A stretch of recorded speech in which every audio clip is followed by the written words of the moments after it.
merci une fois de plus pour cette opportunité noble que tu nous donnes encore une fois ce soir. Parle-nous, nous voulons t'écouter. Et surtout, marche avec nous dans cette prière. Glorifie le nom de Christ. Au nom de Jésus, je prie. Amen. Amen. On peut s'asseoir. On a déplacé la chaise. Bakitise tumbero. Que Dieu soit loué, que Dieu bénisse son serviteur, l'apôtre Christophe. Chez nous, quand quelqu'un agit mal, on lui dit, les jours que pasteur Christophe viendra, on va parler de ça. Le pasteur Christophe, l'apôtre Christophe est vraiment aimé à la plantation de la gloire. Thomas Christophe est malingama mingi kuna n'église à plantation de l'Ange kuna. Des fois il les intimide, il dit moi aussi je suis d'ici. Attends mususu alengi sabon le bana bonge tenga pe na zaya awa. Aujourd'hui nous allons commencer la 3e mission prophétique de l'étoile. Lelo tokokoba na etinde ya misatu ya etinde ya lisakoli ya monzoto. La première mission était quoi? Etinde ya liboso ya monzoto ezaki nini? De briller. La deuxième, de construire. La 3e aujourd'hui, c'est d'annoncer. C'est pourquoi aujourd'hui, nous allons prier avec tout celui qui a une grâce prophétique. Tous celui qui sent cela en lui. Celui qui se bat avec le don de la vision, le don prophétique. On va prier avec lui. Et pendant qu'on chantait profondément là, j'ai vu comme un petit village qui était hermétiquement bloqué avec les murs et des portes en fer. J'ai vu un enfant qui a secoué le portail. Et le portail s'est écroulé. Dans ce village-là, il y avait des petites maisons. Et les maisonnettes, les toitures de maisonnettes se sont enlevées. Et il y avait le peuple qui était à l'intérieur de maisonnettes. Ils prenaient fuite qui sortait de ces camps-là vers la ville. Et je voyais ici, c'était comme cette ville-là. Et les gens venaient dehors, ils entraient dans la ville, ils quittaient ce petit village pour entrer dans la ville. Et ce que j'ai vu extraordinaire quand ils entraient, ils étaient tellement nombreux, cet endroit était petit, mais chacun trouvait de la place. J'ai vraiment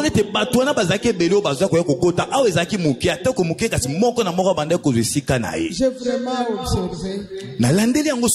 J'ai vu que tout le monde trouvait de la place. Deuxième vision, pendant qu'on chantait là, j'ai vu une calebasse. Il y avait une forme de tonneau. Et pendant qu'on chantait là, j'ai vu comme un grand oiseau qui enlevait la tête du calebasse. Et il y avait plein d'enveloppes dans la calebasse. Et dans les enveloppes, il y avait des signatures. C'était comme de lettres déjà signées. Et il y avait des gens qui étaient prudents. Qui couraient, chacun reprenait sa lettre et regardait directement là où il y avait la signature. Le Seigneur m'a dit, il y aura beaucoup de signatures. Amen. De gens qui en ont cherché cette année, qui n'en ont pas trouvé. Après, au cours de cette prière, et après cette prière, beaucoup des signatures favorables pour les circonstances qu'ils ont cherchées. Et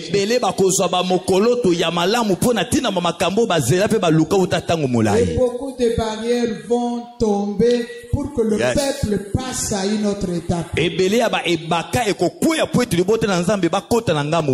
Seigneur m'a dit de vous dire d'accepter d'aller sur une autre étape, d'aller vers une autre étape. Amen. La mission, troisième mission prophétique de l'étoile, c'est d'annoncer. Je l'ai pris dans Daniel chapitre 9 verset 23. Je voulais qu'on lise avec vous.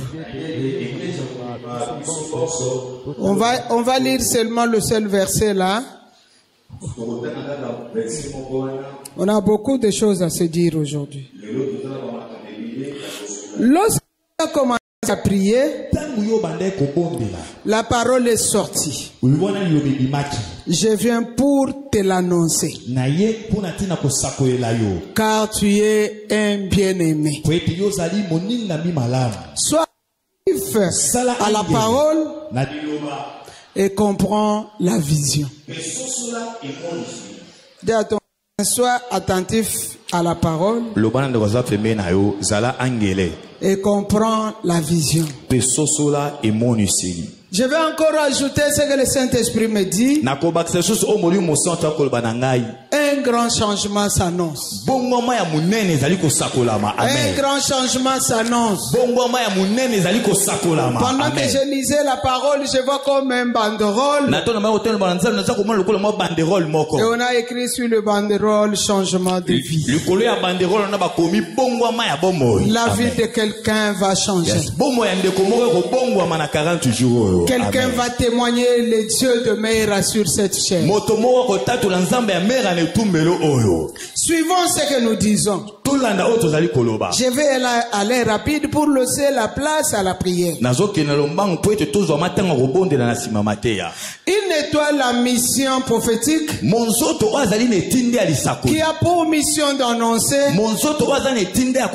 est un astre de saison qui explique le temps.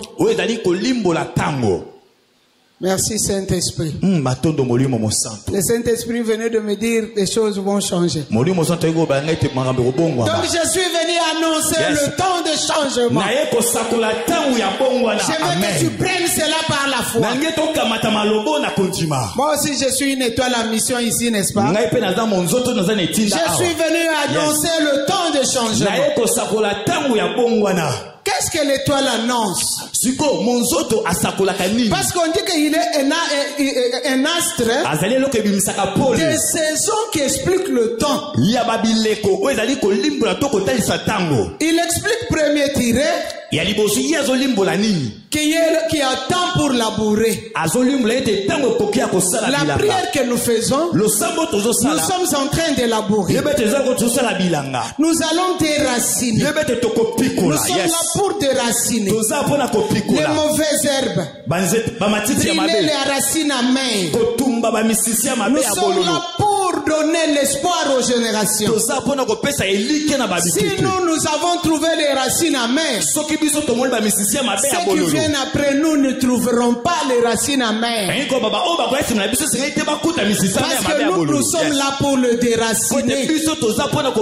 Si tu es là avec cette décision-là, c'est déraciner ce que ton grand-père avait semé, ce que ta grand-mère avait semé.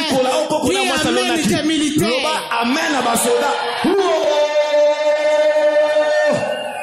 Alléluia. Les militaires disent amen.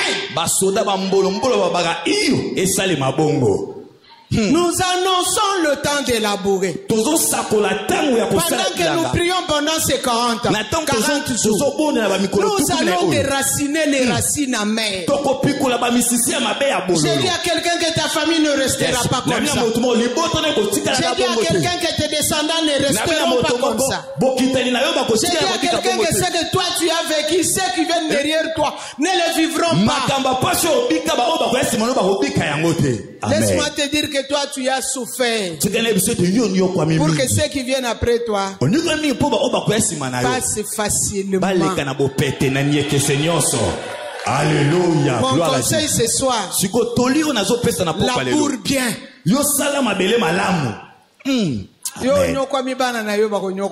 Amen. Oh, Jésus. Amen. Amen. Ngana loba kangona bonde la kanzambe pasi oyo ngana moni yanga bana bakomona ngote. Amen. Même si Satan azocha kiteti.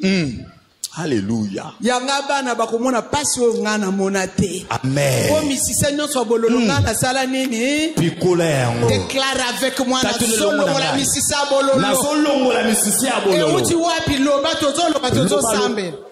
Misisa bololo. Misisa bololo. Papa. E uti kota mama. E uti wandi na koteni. Na melango na libeli. Na zo pikola yango. Na pikola yango. Na sote pikola misisa bololo. Misisa bololo. Parce que tu es venu annoncer l'état de la bourrée. Alléluia. Jésus-Christ. Deuxième tu annonces le temps de la croissance. Ça veut dire qu'après ces 40 jours, tout arbre qui était chétif, tout rejeton qui ne grandissait pas. Ta prière, c'est comme si tu étais en train d'arroser. Tu es en train de mettre le fumier. Après la prière, les portes vont s'ouvrir d'une manière extraordinaire. Tu verras qu'à gauche ça s'ouvre, à droite ça s'ouvre, devant ça s'ouvre, derrière ça s'ouvre. Tu commences à dire j'ai choisi quoi? J'ai choisi qui? Tu viens, tu dis apôtre. Tellement que les portes se sont ouvertes. Aide-moi à faire le choix. Je vous souhaite la confusion dans le choix. Parce que vous allez manquer le choix.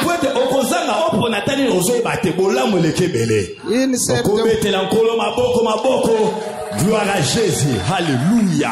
Une sœur de mon église me disait, maman, moi, on ne me demande jamais par un garçon. On ne me salue même pas. Maman, quand je croise un garçon, il courbe la tête. On a fait des prières. À une période, l'apôtre est venu nous prêcher sur la sorcellerie. Elle a compris une chose. Nous sommes allés en prière de délivrance. Un jour, elle vient, elle me dit, maman, il y a 4 personnes. Aide-moi à faire les choix. J'ai dit non, pardon. Tu vas faire le choix toi-même. Tu m'amènes celui qui frappe fort là. Je le souhaite pour chaque chair en prière. Chaque chair en prière ici qui en a besoin, je le souhaite. Pendant cette prière, tu vas arroser, tu vas mettre le fumier par la prise de conscience. Je veux dire que tu ne pries pas parce qu'on prie. Je veux dire que tu ne pries pas parce que l'église est en prière. S'il te plaît, je te supplie, prends compte.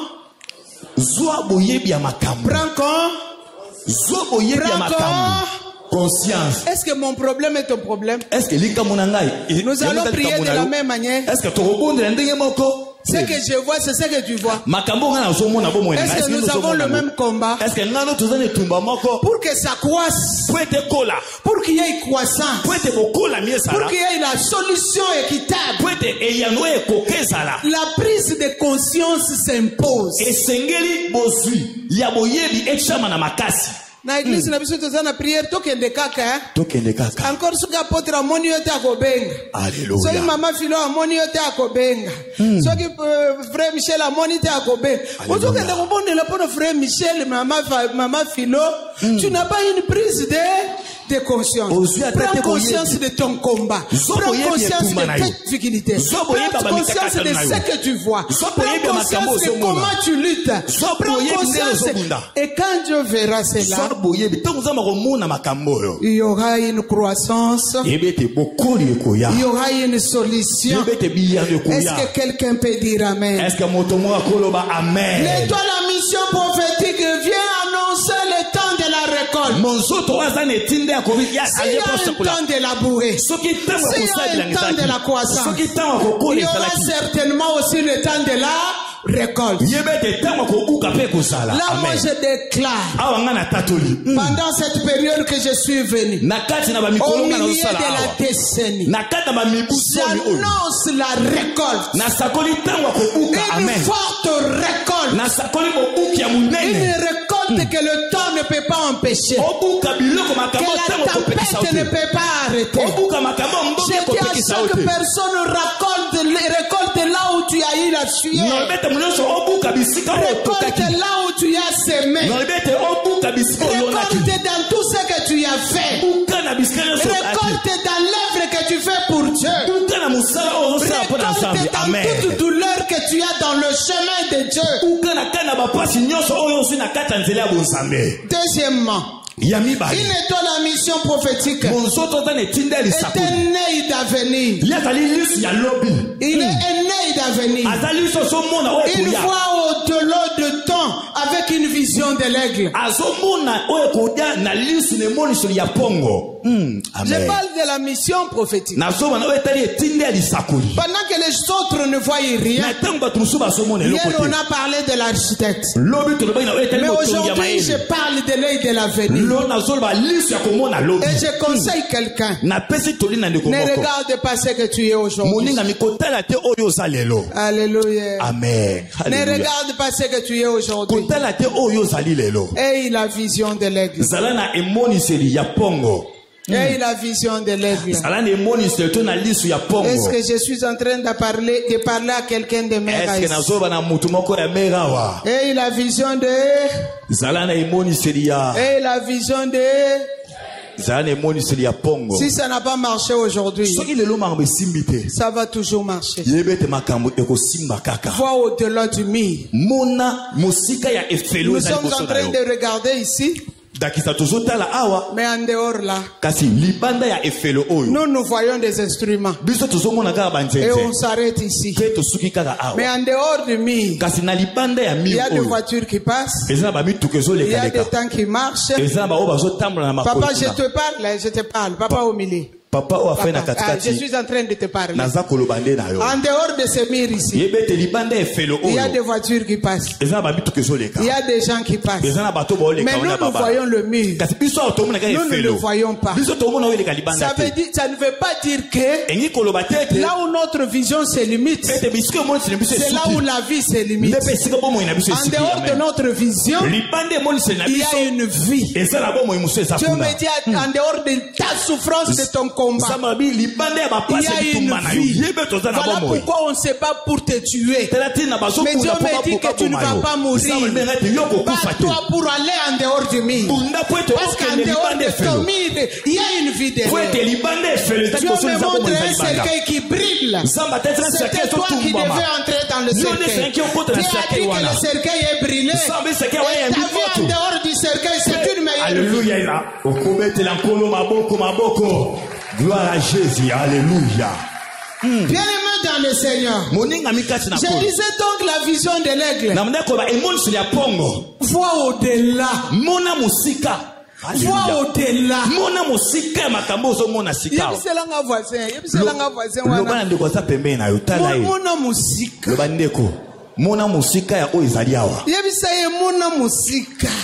Mona musika makambo ezoleka. Banda annoncer makambo oyo eza musika oyo nano epusanite. Alléluia. Est-ce que tu peux le dire bien? Dis à ton voisin de commencer à annoncer les choses qui ne sont pas encore là.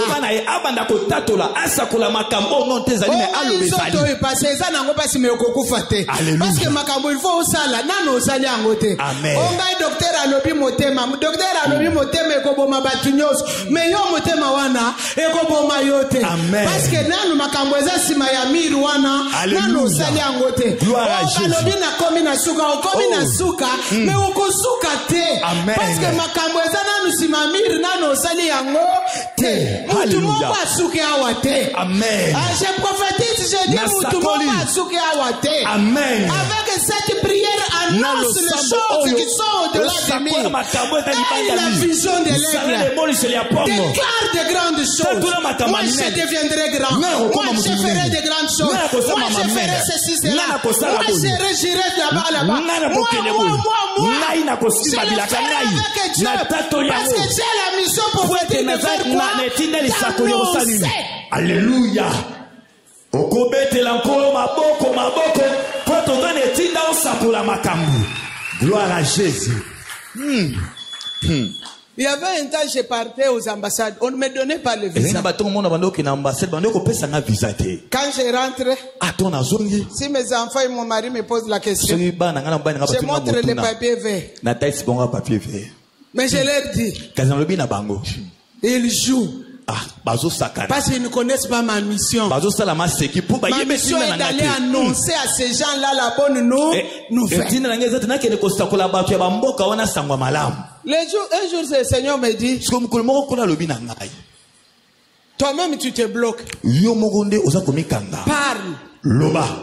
J'ai parlé. J'ai parlé. Après, j'ai dit, je pars. Tout le temps qu'on me privait le visa, j'avais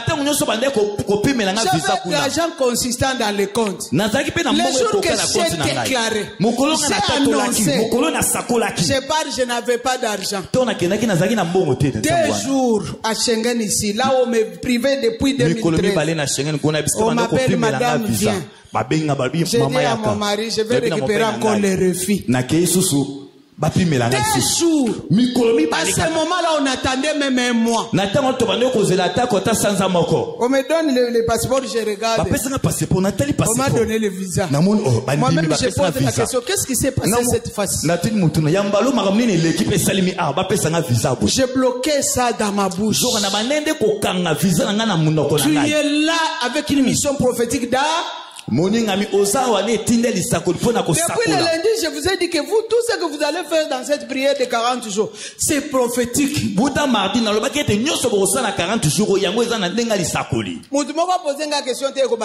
Alléluia. Amen. Hosanna. Oh Yahweh. Amen. Amen. Il a une vision de l'aigle. Parce qu'il doit annoncer les choses cachées aux générations. Il annonce les renommées générationnelles. Il a une conscience prophétique. Ici j'aime, mais je viendrai un jour parler de ça. Il a une conscience prophétique pour donner la renommée aux générations. C'est comme Abraham. Abraham marchait comme un fou. C'est ça ce qu'on appelle conscience prophétique. Monte, il monte. Descend, il descend. Va comme ça, il part. Fait comme ça, il fait. Les autres le voyaient comme un fou. Mais ce n'est pas la folie. C'est une conscience prophétique. Dis avec moi conscience prophétique. Dis encore avec moi une conscience prophétique. Celui qui a cette conscience prophétique-là, il va donner le succès au peuple. Il va donner le succès à son entourage. Il ne sera pas une charge, mais sera une aide. C'est une force tranquille qui, à cause de ses talents, à cause de ses potentiels, il a la capacité de détecter la destinée glorieuse des autres. Et il va les accompagner dans la réalisation. Je prends l'exemple d'apôtre. Même s'il chante, même s'il est en train d'appeler les mains, même s'il est en train de danser, mais en regardant, il a la vision de l'aigle. Et voit ce frère-là, quand il prie, il est concentré. Cette sœur-là, quand il chante, elle est concentrée. Il voit les talents. Il voit le potentiel caché. Et il accompagne des personnes à réaliser les choses cachées en eux. Dis à ton voisin, Naza Station. Naza Station.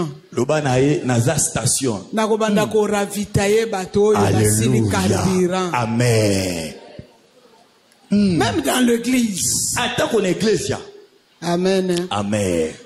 Pardonnez-moi que je dise quelque chose que l'église n'aime pas toujours. Il y a des gens dans l'église. Si tu t'approches vraiment de lui, tu deviens froid. Peut-être ici, il n'y a pas de telle personne. Il était vraiment dans la joie avec le pasteur. Il était dans la joie avec le pasteur adjoint. Il aimait maman pasteur. Il aimait la maman de pasteur adjoint. Il aimait les serviteurs. Il aimait les chants. Pendant que les chantent, il était debout en train de chanter. Mais tellement qu'il devient l'ami de quelqu'un, il a toutes les informations. Alléluia. Je continue ou j'arrête? Mama ko bato atika. Ici il y en a pas. Awa batabongo bazalagate. Motuna. Alléluia. Il y en a seulement à la plantation. Car kuna biska l'église à moment de batabongo bazalaka. Tout l'enthousiasme est parti. Parce qu'on lui annonce de mauvaises choses. Nous sommes en prière, lève la main. Lobana kombo na Yesu. Naza étoile. Naza étoile. Avec ma mission prophétique d'annoncer. Avec ma mission prophétique d'annoncer. J'annoncerai que de bonnes choses. J'annoncerai que de bonnes choses. Les choses qui donnent la vie. Des choses qui donnent la vie. Les choses qui font avancer. Des choses qui font avancer. Les choses qui donnent de l'espoir. Des choses qui donnent de l'espoir. À moi-même. À moi-même. Je vais labourer, déraciner toutes les racines amères. Je vais labourer, déraciner toutes les racines amères. Pour ne pas contaminer les autres. Pour ne pas contaminer les autres. Kati nangamoko. Kati nangamoko. Nakolongola misisa nyonso ya bololo. Nakolongola misisa nyonso ya bololo. Pona contaminer batuna bololo te. Pona contaminer batuna bololo. Lobana mungongo makasi lo sambo ya mutu azana misisa bololo. Epesa kabiano te. Epesa kabiano te. Nakuannonce makambo malamu. Nakuannonce makambo malamu. Nakuannonce makambo bololo te. Nakuannonce makambo bololo te. Au nom de Jésus. Betela nkolo maboko po tokosakola makambo malamu. Gloire à Jésus. Yonde olobi angwe. Alléluia. Olobi ango loboko yako. Tumbama. C'est-à-dire au juré, n'est-ce pas? Au lapindai. Le contraire est Alléluia. Alléluia. Comment est-ce qu'il va vivre? L'étoile qui a la mission prophétique d'annoncer. Il va vivre comment? Il va vivre comme un rameau qui sort d'une souche coupée et jetée. Permettez-moi que j'explique. Parce qu'il a une mission d'annoncer. Vous verrez plus tard dans ce que je dis aujourd'hui que sa vie ne sera pas facile. Sa vie sera une vie de combat. Mais il faut qu'il vive comme Job a dit. Job a dit c'était kutwazana elikia. Alléluia. Soki kaka kweye atabakati ye. Akweye pembeni ya mai akosala nini? Akobota. Il faut qu'il vive comme un rameau. Alléluia. Coupé d'une souche qui vient d'une souche coupée et rejetée. Je vais te dire de cœur à cœur. Alléluia. Amen. Nzambe pa koko permettre akata yo na bato mususu po otikala ya yeza na tambo ko nzamba lingi otikala nanu yo moko po former yo. Alléluia. Bato mususu baboya pe nanu yo. Esala yo pas cité délivrance esala kapasi. Soki délivrance na yo ezaya soli fo bato mususu basala nini baboya même nanu yo. Amen. Otali likambo sali ezate na sali nini komi tungisa kutute parce que tu es un rameau qui vient d'une souche coupée. Quand le Seigneur coupe le lien, il permet que tu vives d'abord seul.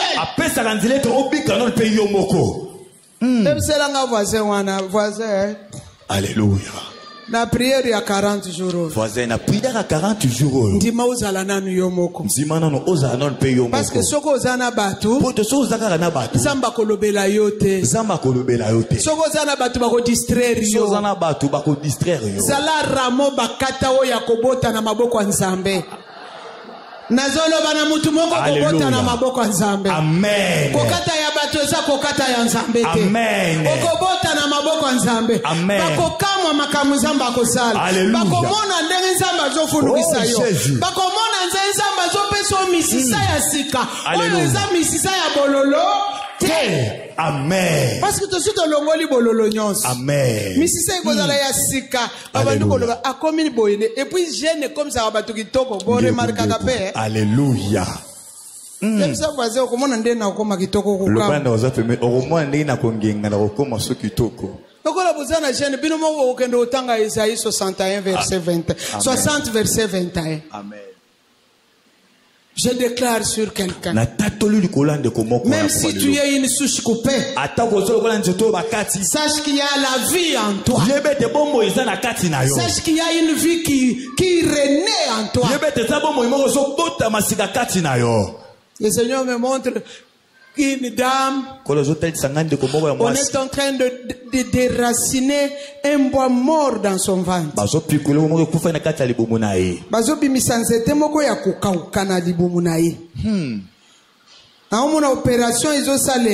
Alléluia.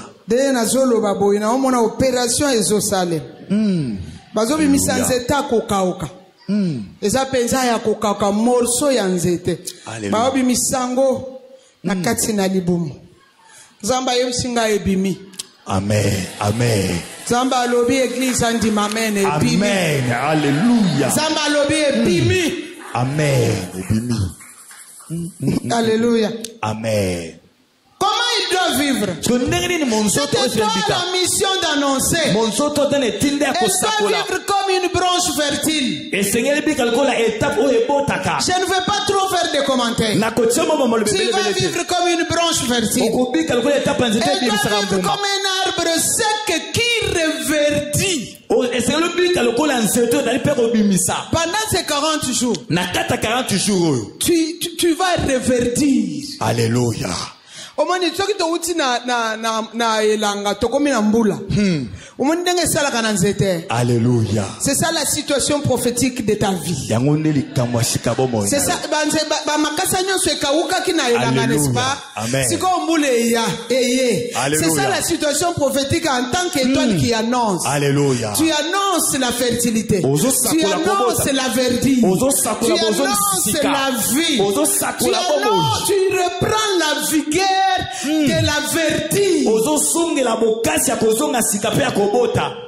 Nazoye bandenga kolobela ngo bien te. Alléluia. Mena lo bango miso akokanga. Amen. Oh Yahweh. Parce que ezoloba maboye na mulimu. Que kosala ezosala boum ya makasi après 40 jours. Alléluia. Hosanna. Ezosala boum ya makasi. Alléluia. Libanda oye kozala libanda kotala te. Yes. Alléluia. Parce que nzamba zo pambola bato azo kotisa bango na saison ya convertir. Alléluia. Nzamba zo pambola ba papa moko azao. Nzamba ko pambola ye makasi. Na ndenga désordre. Amen. Na ndenga scandale. Amen. Yes. Parce que les papa bakopambwa manazo mona mokote. Ya moko kopambwa mamakasi. Mais papa bakopambwa maebelao. Alléluia. Zamba zolo belangai papa bakopambwa maebeli. Nazo mona alimentation ya munene. Alléluia. Ya alimentation ya munene meza ya mama moko ya awo. Akofongola alimentation. Nazo mona alimentation munene na kombo. Oh. Alléluia. Oh Jésus. Alléluia. Alléluia. Gloire à Jésus. J'ai parlé avec les yeux fermés. Maintenant j'ai ouvert les yeux. Si quand on a fongolé misu nangai. Voisin, prière à 40 jours kusakana yangote. C'est comme si le Seigneur avait déjà préparé les choses dans le dépôt. Et il vous a appelé pendant 40 jours pour décaisser. Alléluia. Je répète mes phrases. Le Seigneur avait déjà préparé les choses dans le dépôt. Et il vous a appelé pendant 40 jours pour faire quoi? Pour décaisser. Alléluia.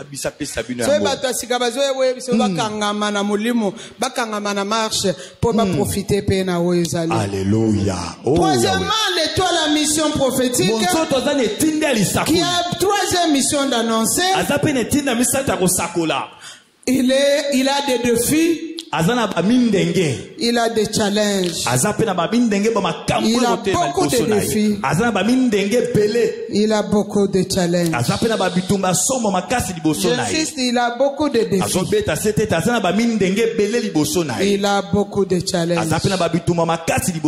J'insiste, il a beaucoup de défis. Il a beaucoup de challenges. Mais avec la marche que nous avons, il va le vaincre. Je donne l'exemple d'Exode chapitre 1 verset 16 que j'avais donné le lundi.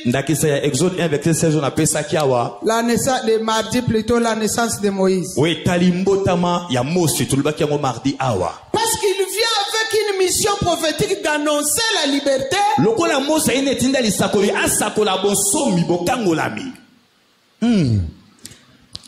Il y a aussi les challenges qui arrivent. Il y a aussi les défis.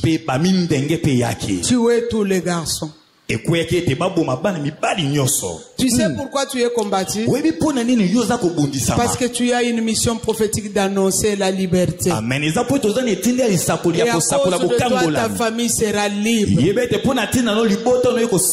Parce que ça commence toujours par une personne. À cause de toi, ton entourage sera libre. À cause de toi, ta famille sera libre. J'insiste pour que tu dises Amen. À cause de toi, ta famille sera libre. Même s'il y a un occultiste là-bas, même s'il y a un féticheur, n'aie pas peur de lui. Amen. Vous savez que je vous dis une chose. Moi, mes enfants, je ne suis pas leur pasteur. Leur pasteur, c'est l'apôtre. L'avant-dernier, il est compliqué, je ne parviens même pas à le maîtriser. Je l'ai envoyé ici en délivrance. L'enfant de papa Roger. Il a commencé à suivre l'enfant. L'apôtre me dit que le problème de l'enfant, c'est le nom que vous lui avez donné. Je ne vais pas aller plus en détail. Mais la personne à qui on a donné le nom de l'enfant, il peut te dire, je suis sorcier, je vais te manger. Ne joue pas avec moi. Donne-moi cet argent-là, sinon je vais te manger. Il m'a fait ça. L'enfant venait à l'université, mais il a toujours tendance à aller saluer son homo avant de venir à la maison. J'ai compris ma mission prophétique d'annoncer. J'ai commencé à déclarer la liberté de l'enfant. J'ai prié, j'ai dit ça, cet enfant doit être libéré avant que ses papas soient morts. Parce que je savais que j'ai la mission prophétique d'annoncer. Je peux même annoncer sa mort. Les jours qu'on faisait la délivrance à l'enfant ici dans cette maison, on commence seulement à dire au nom de Jésus. Il a crié, le monde entier a écouté le cri. Et il voulait prendre fuite. Et c'est lui-même qui me raconte. Là, l'apôtre ne m'a pas raconté. Je lui ai posé la question. Mais pourquoi tu avais crié? Il dit, maman, j'ai vu un hibou que je n'ai jamais vu. Il dit que l'hibou là c'était comme moi. C'était comme mon homo. Parce que lui-même avec les choses de Dieu il ne croyait pas. Il ne venait pas à l'église. Mais quand il a crié, il me dit il fallait que je fuis parce que si je n'avais pas crié pour que les gens interviennent, vis-à-vis avec l'hibou, il allait même me tuer.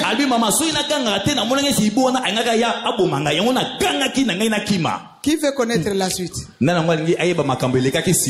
Après sa délivrance, l'hibou est mort.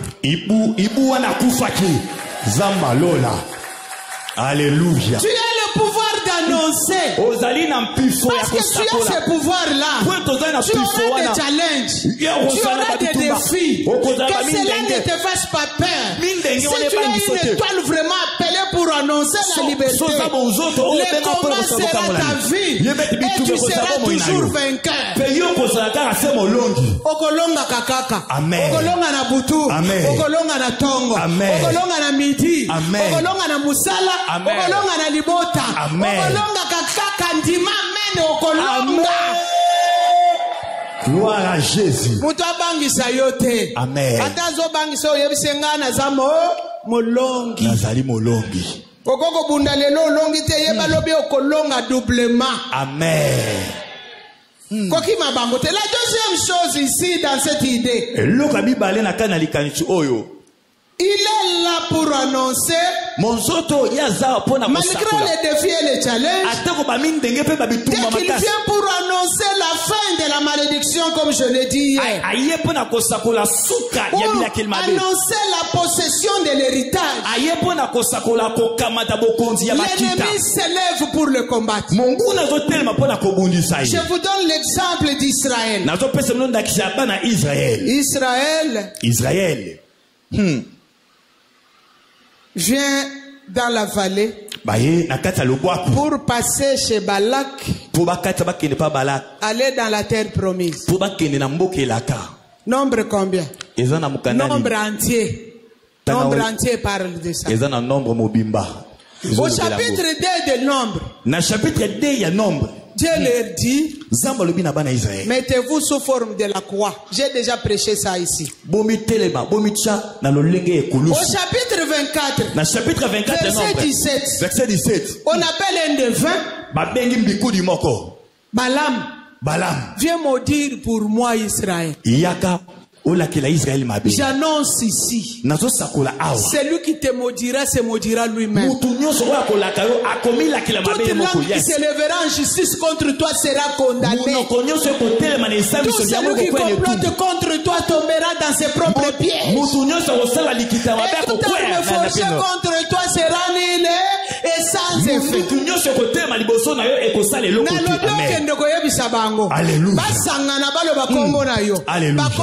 Nde kokota na likita wana bazosala. Bacha bamesa babanda kotonga yo, babanda kosinye, tokomi fin de l'année, tokosala eboye, akokota hôpital, akobela, tokosala boy. Makambo bakokende kosala na réunion na bango, ekosala nini? Ekosongela bango, c'est la parole de Dieu. Tout celui qui complote contre toi tombera dans ses propres pièges. Yes, alléluia. Na prière ingana koti. Mutu nyonso. Oya kokota réunion ya butu. Oya kokota réunion ya butu. Réunion ya moi. Oya kokota réunion ya moi. Réunion ya midi. Oya kokota réunion ya midi. Na kombo kombo na ngai na komba libota na ngai na komba bana na ngai na komba mwasi na ngai na komba mobali na ngai na komba famille na ngai ye moko kombo na ye liste wana akota liste wana loba o nyonso kosala likita kona tina na yo ye moko kokota na liste wana yawe nzambe na kombo na Yesu okomona bango bakolima kwasa bakoya kotatole bana yo kokota libulu wana oyo nyonso azosalela makita azobimisa maloba malédiction azobimisa maloba malédiction azobimisa maloba mauvais sort azobimisa maloba condamnation akama na mutambo mama Jésus Christ. Balaam s'élève. Balaam commence à maudire. Mais Nombre 24 dit, quand il ouvre la bouche pour maudire Israël, il voit l'étoile, la mission prophétique. Allez lire. Nombre 24 verset 17. Nombre chapitre 24 verset 17. Il commence à dire, je les vois. Il monte de Jacob. Je vois un astre. Alléluia. L'église, je vais vous dire ce soir, on ne maudit jamais l'étoile. Qui avec moi, on ne me maudira pas. Et si on ne te maudira pas. Alléluia. Et si on ne te maudira pas. Ce soir, Dieu te dit, tout ce qui a été comme mauvais sort sur toi, Dieu le change en bénédiction. Le sort est enlevé sur toi. C'est comme un balai qu'il enlève sur toi et qu'il jette de l'autre côté. Alléluia. On ne maudit jamais l'étoile. Avec la mission d'annoncer, quand tu ouvres la bouche pour maudire l'étoile, la langue tourne mal.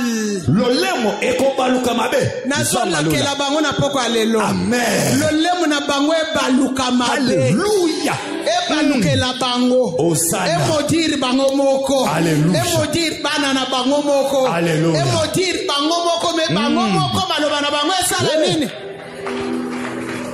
Parce qu'Israël était en train d'aller annoncer la mission de la possession de l'État. Ici chez vous, l'État ne traîne pas. L'État est en train de partir. La dernière étoile, Matthieu chapitre 2 verset 7. Parce qu'il était venu avec la mission prophétique d'annoncer le salut. Son étoile est allée jusqu'à Babylone. Les mages ont vu l'étoile. Les mages. Ils voient une étoile en premier. Alléluia. Amen. Pas les prophètes, pas l'apôtre, pas les pasteurs, les mages. Voient une étoile,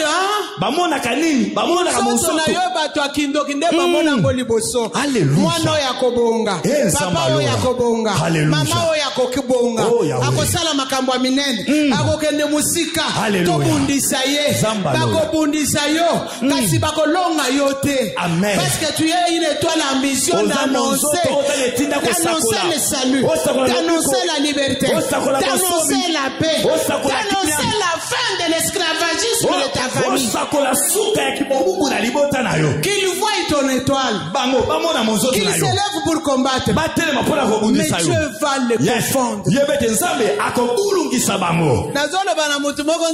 confondre. Amen. Alléluia. Oh Yahweh, alléluia. Les mages se font des innocents. Ils passent par Hérode. Ils lâchent l'information. Au retour, ils passent par un autre chemin. Même si vous passez par un autre chemin. Mais vous avez déjà dit, n'est-ce pas? Vous avez déjà vendu.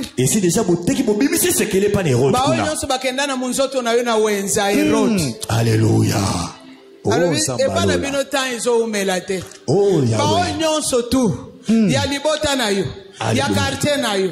O botanga na bango. O bokola na bango. O yo vanda na bandaku na bango. O yo kola na bandaku na bango. Bazwa munzoto na yo. Bakena na ngona wenza we road. Bakeko teka ngona wenza e road. Kweteko kakobriete. Kweteko kosala musala na ngote. Kweteko kokokisa mission te. Lelo nzamba mera telema. Akota na ngambu na yo. Wenze na bango e panzana. Wenze na bango e panzana. Wenze na bango e Amen. Alléluia. Bayo kanate. Babunda. Baswana. Bayo kanate.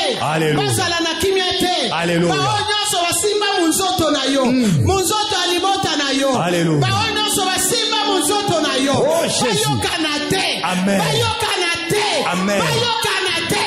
Bayo kanate. Bapanzana. Bayo kanate. Amen. C'est le déclare aujourd'hui. C'est le déclare aujourd'hui. Au nom de Jésus. Au nom de Jésus. Bapanza na bayo kanate. Likolo muzoto na yo. Konfizo ekote la bango.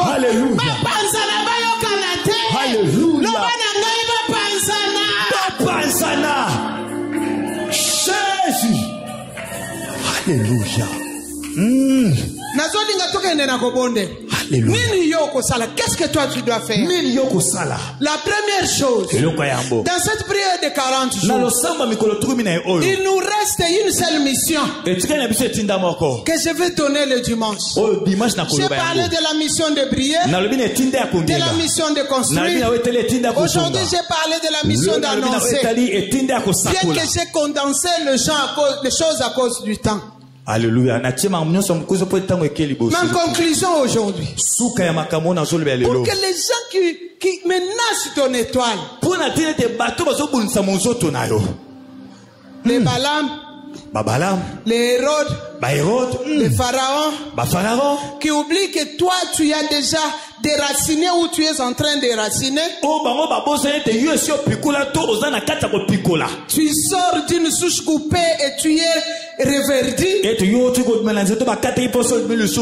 Pour que ces gens-là ne puissent pas avoir le pouvoir sur toi. La première chose à retenir, fais cette prière dans une persévérance sans motivation. Persévérance sans motivation. Dis avec moi persévérance sans motivation.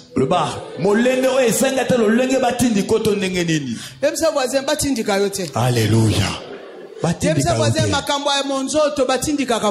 Amen, maman. Alléluia. Oh Jésus. Alléluia. Parce que vous avez besoin de mission prophétique. Il faut avoir la disposition du cœur. Amen.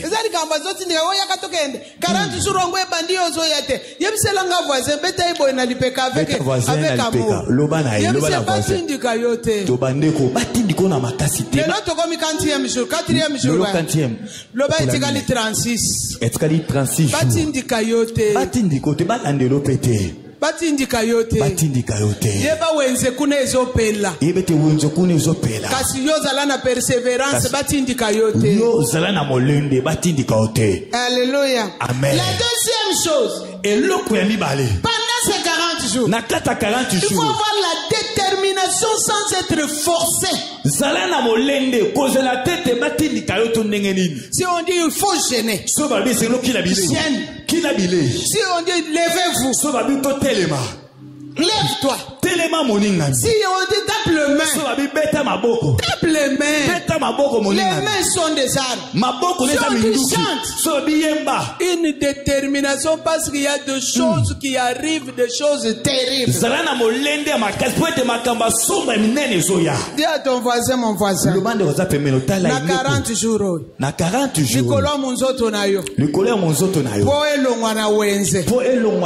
Il faut la détermination ba forcer yote. Loba mutu na mutu azana likamna ye. Mutu na mutu azana likamna ye. Ayoki bien te yebisa ndeko mutu na mutu azana likamna ye. Voisin, mutu na mutu azana likamna ye. Yo azana ya yo likamna pe na azana ya galikam. Alléluia. Mutu na kozala déterminer na place na yo te yebisa ye. Loba na ye na kozala déterminer na makamna yo. Ngana za déterminer makamna na ngai. Déterminer na makamna ngai. Mutu akuforcer muninga azate. Nzambe moyoki abato akotala détermination na yo. Okobetela nkolo maboko ya mutu aza déterminé. Troisième chose que nous devons retenir. Dans ces 40 jours, il faut avoir un engagement sans procuration. Est-ce que vous comprenez ce que je veux dire? Un engagement sans procuration. Alléluia. Apôtre, prie pour moi. Pendant ces 40 jours. Alléluia. Oh Yahweh. Amen.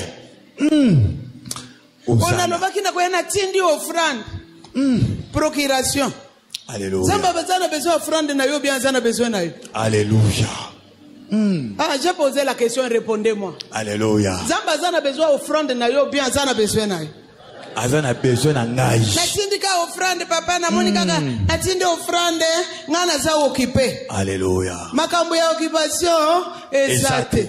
Makambo ya procuration ezate. Amen. Makambo muzoto mutu na muzoto ya nani na ye. Kotinda procuration e pa mutu. Ote na koyemba te parce que na moni musala ezole. Musala wana soki nzambe te ba kobotolo yango. Amen. Oh Yahweh. Papa gano bazotambola autour de nous pour nous remplacer. Dis avec moi l'engagement sans procuration. Regarde bien ton voisin. Tala malamu de koza pembeni na yo. Nani akoya lobi na place na yo. Na kiti na yo. Lobi. Na veya lobi vendredi na butu. Nani akoya na sika na yo. Mwana to nani. Lobi eza veye. Lobi eza veye mama. Apotre ayebisa kinga na bosani. Amen. Yebisa tunela nga voisin. Loba na voisin. Tunela nga Loba na kiti oyo fa. Voisin. Nani akovanda lobi. Lobi na veyi na malili na bangungi. Nani mtakoya kufanda wa. Nani. Alléluia. Oh Zambalola. Alléluia. Hosanna. Alléluia. Alléluia. Et sans procuration, hein? Betelankolo maboko. Gloire à Jésus. Avant-dernière chose. Dans cette prière, il faut l'imposition de sa présence sans intérêt. Imposition de sa présence sans. Impose ta présence. Alléluia. Déjà quand je commençais à parler, j'ai vu une maman qui dormait doucement. J'interdis cela au nom de. Et enfin, les services avec les avoirs. Alléluia. Il faut servir avec les avoirs. Nous sommes en mission d'annoncer. Nous sommes là pour annoncer. Laissez-moi vous scandaliser. Comme nous sommes là, nous sommes une assemblée de prophètes, n'est-ce pas? Qui dit Amen? Oh. Nous sommes une assemblée de prophètes. À moins que tu ne comprennes pas. J'ai demandé à ce que tu ouvres la bouche et que tu parles avec la connaissance de la parole de Dieu. Mais ça demande à ce que toi, l'étoile qui a une mission prophétique d'annoncer, que tu sois aiguisé. Que tu sois aiguisé. Parce que le combat des étoiles, c'est le combat des autorités. C'est le combat des esprits méchants. C'est le combat qui se fait dans le lieu céleste. C'est ça le combat des étoiles. Parce que tu es une étoile. Ton combat n'est pas facile. Ton combat n'est pas comme le combat de tout le monde. Il faut aussi toi tu montes dans cette dimension. Quand tu montes dans cette dimension-là de combat, Dieu descendra aussi pour te rejoindre à ce niveau-là. Je vais vous donner l'exemple de Zachée. Parce que Zachée est monté sur l'arbre. Dieu est descendu pour le voir, le rencontrer et entrer dans sa maison. Le combat est acharné, mais c'est ta disposition qui va te donner la résultat. Je voudrais compris pour l'étoile, pour ton étoile, pour les 3 missions que j'ai déjà annoncées. Ton entourage n'aime pas ça. Tes voisins n'aiment pas ça. Les gens qui sont avec toi n'aiment pas ça. Parce qu'ils savent que si tu brilles, si tu construis, si tu annonces, le peuple autour de toi aura la paix. Voilà pourquoi je fais compris. Avant compris avec le prophète. J'aime que tu lèves la main droite.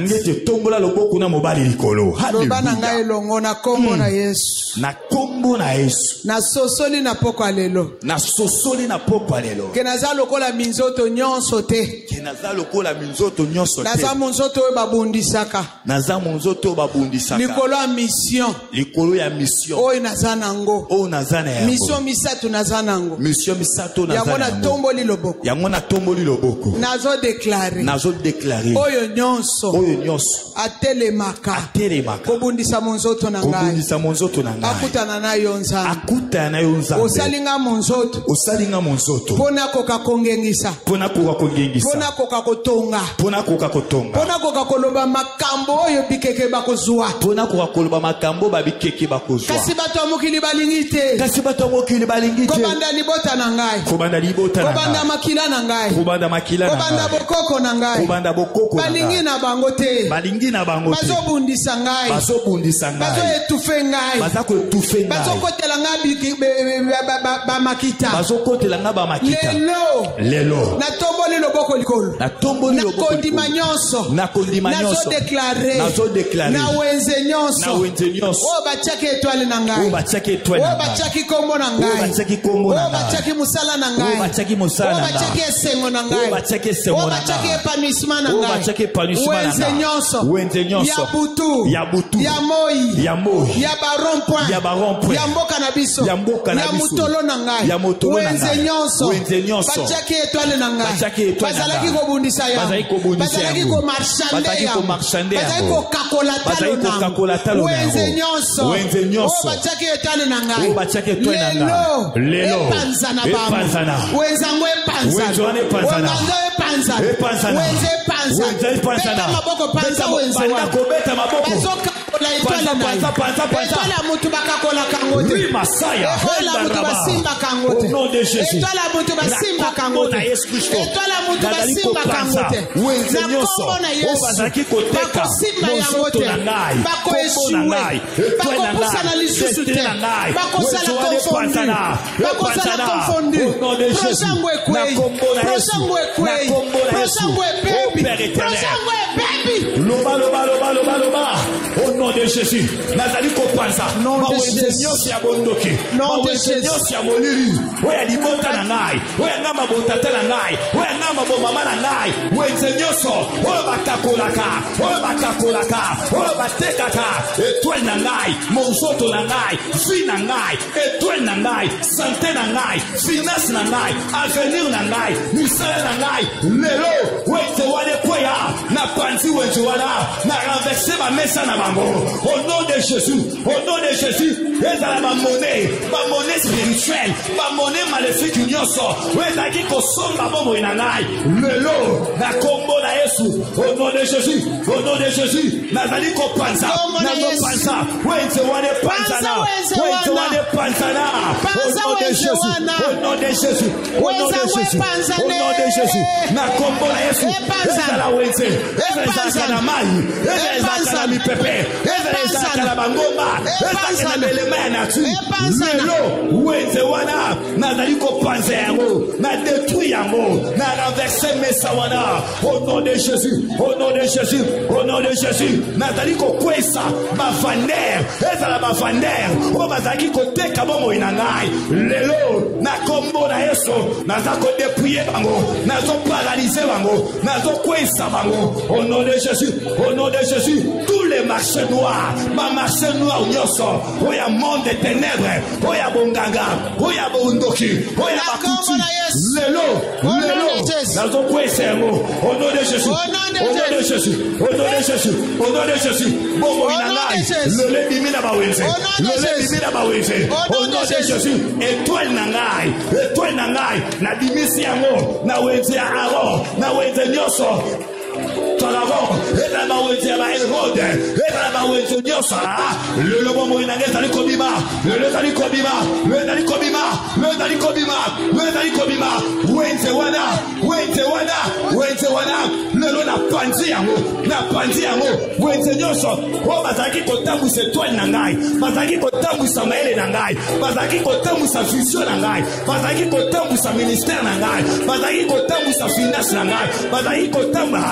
Le la combo la Yesu, le la combo la Yesu, ngana za marchandise te, ngana za marchandise te, kwete bate kangai, au nom de Jésus, au nom de Jésus, au nom de Jésus, lelo, bobo inangai, finangai, esprit nangai, la combo la Yesu, la combo la Yesu, au nom de Jésus, au nom de Jésus, au nom de Jésus, panza, au nom de Jésus. Na kombo na Yesu, na dali kokotisa, confusion totale, ekota, confusion totale, ekota, na kaya banguna na ngai, na monde des ténèbres, na ba marché na bango, ba onyoso, Jésus-Christ. Yo telema kili kolonga na telemisa ki yote. Mavana telemisa yo nazana besoin ya batu nyonso bazaka na don ya prophétie. Soko zaka na don ya prophétie pasteur a confirma yango ya katobonde. Soko zana don ya prophétie te banda na kotinda sujet pona yo. Pasteur a confirma que osakola ya katobonde. Rima mashaya. E kantarama ko rukakakateria. Kurakatea. Ekantamande shukutukuta ikundumai. Alléluia. Alors que tu as assemblé de ba prophète. Au moins ba prophète ndenge baza ibela. Alléluia. Alléluia. Amen. Quand on a travaillé première semaine. Tozo bonde là. Na église tozo bonde. Que le Dieu des esprits des prophètes utilise cette assemblée des prophètes. Assemblée à Basakori. Pendant ces 40 jours. Na 40 jours. Que toutes les racines. Amères cachées. Qui empêchent l'église. Avancer. Qui empêchent le peuple. Avancer. Soit découvert.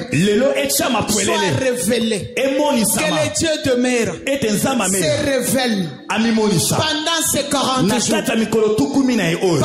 À travers ces prophètes, qui est de précision, de tic au tac. Apôtre, j'ai besoin de vous, papa, j'ai besoin de vous.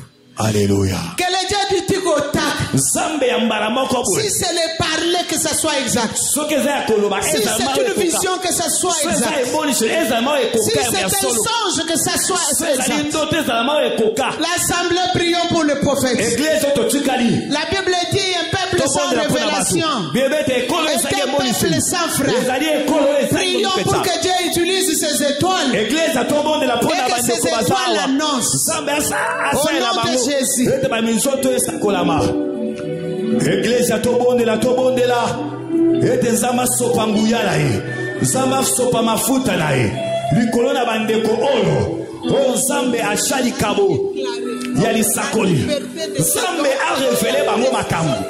Nzambe utilisé bango puissamment na 40 jours oyo. Nzambe monisa bango makambo e bombama. Na 40 jours oyo.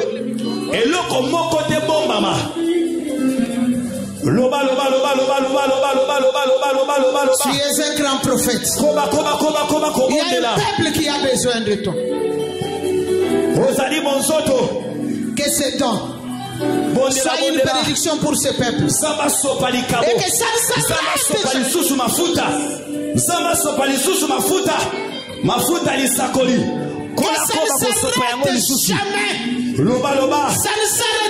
jamais. Ça ne s'arrêtera jamais. Un peuple qui passe par toi, c'est un peuple béni. Et qui aura tout pouvoir. Tu auras tout pouvoir. Tu as tout pouvoir. Que la prophétie t'amène aux extrémités de la terre. Tu as besoin de ces dons. Tu as besoin de ces dons.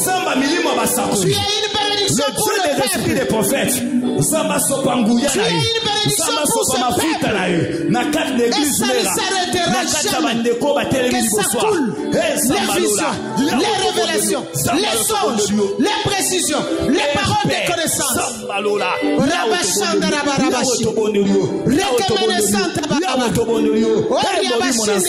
Le chant des esprits des prophètes. La couverture prophétique. Pour que ça ne s'arrête jamais. Ça ne s'arrêtera jamais. Ça va couler. Les visions, les signes, les prodiges. Au nom de Jésus. La vision, les signes, les prodiges. Couverture prophétique. Alléluia. Que la couverture prophétique devienne ta vie. Que la couverture prophétique devienne ta vie. Que tu marches dans cette couverture. Que tu marches dans cette couverture. La précision des songes. La révélation. La vision. La parole de connaissance. La couverture prophétique. Je le déclare sur toi. Les songes avec précision. Les visions avec prophétie. Les révélations. Que la vision devienne ta vie. Le peuple a besoin de ces dons. Le peuple a besoin de ces dons. Que ces dons ne fait que couler. Que ça ne s'arrête jamais. Que ces dons ne s'arrêtent jamais. Que ces dons ne s'arrêtent jamais. Les visions claires. Les précisions. Les visions claires. Les précisions. Je les déclare. Couverture prophétique. La couverture prophétique. La couverture prophétique. La couverture prophétique.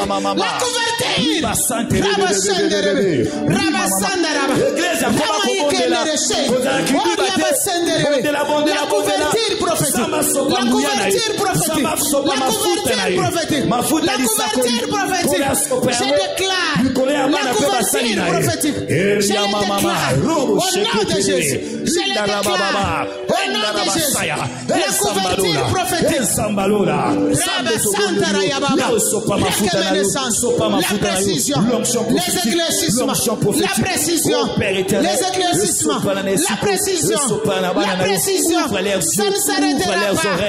La couverture prophétique, la couverture prophétique, ça ne s'arrêtera pas. Ça ne s'arrêtera pas. Ça ne s'arrêtera pas. La couverture prophétique, je le déclare. Couverture prophétique, couverture prophétique, en tant qu'étoile qui annonce la couverture prophétique, ça ne s'arrêtera pas. Ça ne s'arrêtera pas. Au nom de Jésus, je déclare la précision. Je déclare la précision. Je déclare la vision claire. Je déclare la précision. Je déclare la précision. Je déclare la précision. Je déclare l'onction prophétique. Que ça agisse. L'onction prophétique. La précision. La parole de connaissance. Le langage facile. Alléluia. La vision claire. La précision. L'onction prophétique. L'onction prophétique. Intaramaterebe korama sentaramane. Urakanteria masenda ramaye kanteria masotorobosaya. Indarabasaya. Hey, Père éternel. L'action prophétique. La vision claire. La précision. La précision. La précision. La prophétie. Ça soit clair. Ça doit être clair. Ça doit être clair. Ça doit être précis. Ça doit être précis. Ça doit être précis. Au nom de Jésus. Par l'autorité. Par l'autorité. Alléluia. Que tu m'as conféré. Dans le domaine prophétique. 25 ans. Alléluia. Je n'ai jamais été à la police. 25 ans, je n'ai jamais divisé les familles. 25 ans. 25 ans, tu marches avec moi. Dans l'alliance de l'apôtre Christophe, je déclare les manteaux prophétiques dans cette maison, dans la maison de mon frère, sur les enfants de mes frères, sur les serviteurs et les servantes de Dieu. Que le manteau prophétique demeure dans cette maison. Pas seulement la prophétie de parler, mais les rouleaux qui se déchirent. Les rouleaux qui se déchirent. Les rouleaux qui se déchirent.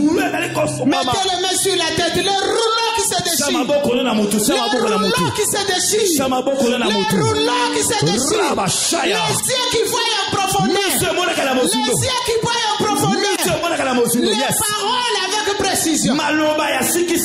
Que les manteaux prophétiques descendent. Que les manteaux prophétiques descendent. Que les manteaux prophétiques descendent. Je fais appel aux manteaux prophétiques. Que ça se signe ce soir. Alléluia. Les étoiles sont là. Les étoiles à mission sont là. Les étoiles à mission prophétique sont là. Les étoiles à mission prophétique sont là. Les étoiles à mission prophétique sont là.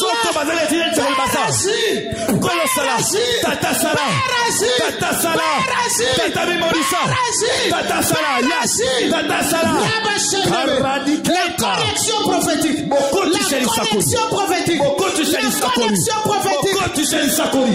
les étoiles, à mission prophétique, continue l'œuvre avec eux.